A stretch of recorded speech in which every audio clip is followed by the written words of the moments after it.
Hey Ryan, how's it going? Hey Jonathan, good. How are you? Good.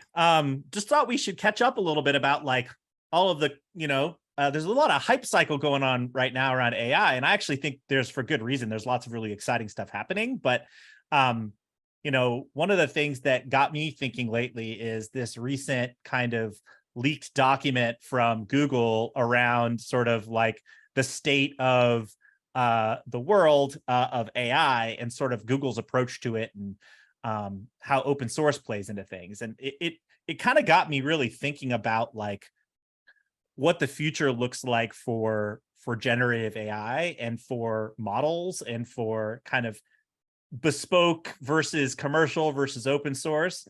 Love to get your take on it a little bit, actually.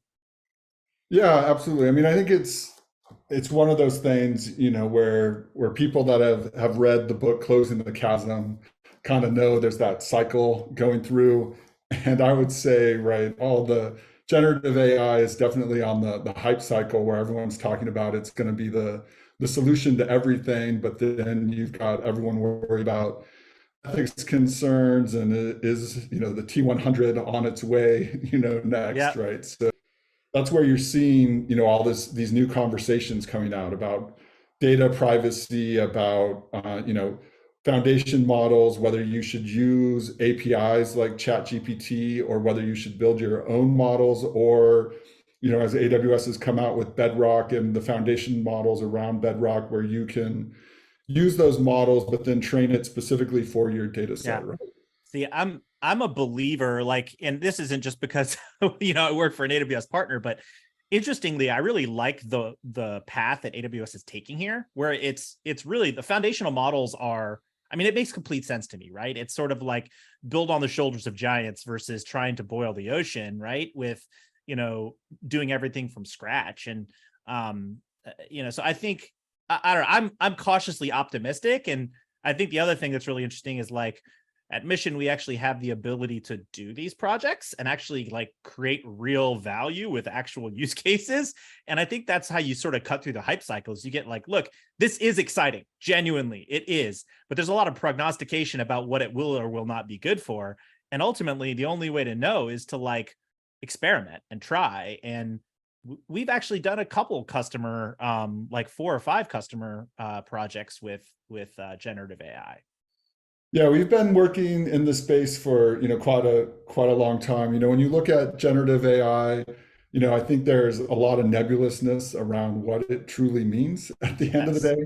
day. A lot of it I think of as, you're creating some kind of new content, but what exactly does that mean? Does it have to be completely new, or is it, hey, I took something old and took pieces out of it, right? And so in some sense, I think it goes back to what was going on, a couple of years ago, even as people really started to get into transfer learning, and you had companies like Facebook and other companies putting out Detectron 2 and models of that nature, where you could then use transfer learning and those models to basically tailor them to your use case, right? And so we did Yeah. that for JibJab, which is a project that's well documented out there in the computer vision space.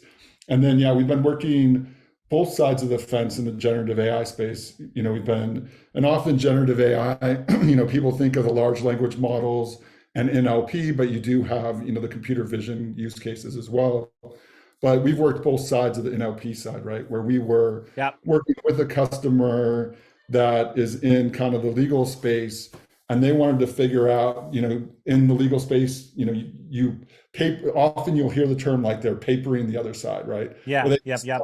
thousands of documents. And so law firms are looking at, hey, how can I find that one little nugget in these thousands of documents? And that's where you're starting to see, and a use case we did was using TextTract, take and digitize all those documents, and then use Comprehend to pull out information. And then from Comprehend, you can use summarization algorithms. And we built our own custom one to Yeah. summarize that input for each of the sets of documents they would get, so that they could figure out, hey, does this person actually fit into this class action lawsuit, right? So you're seeing a lot of cool use cases, using generative AI. But then we've also worked the other side, where we've worked with actual generative AI companies building large language models.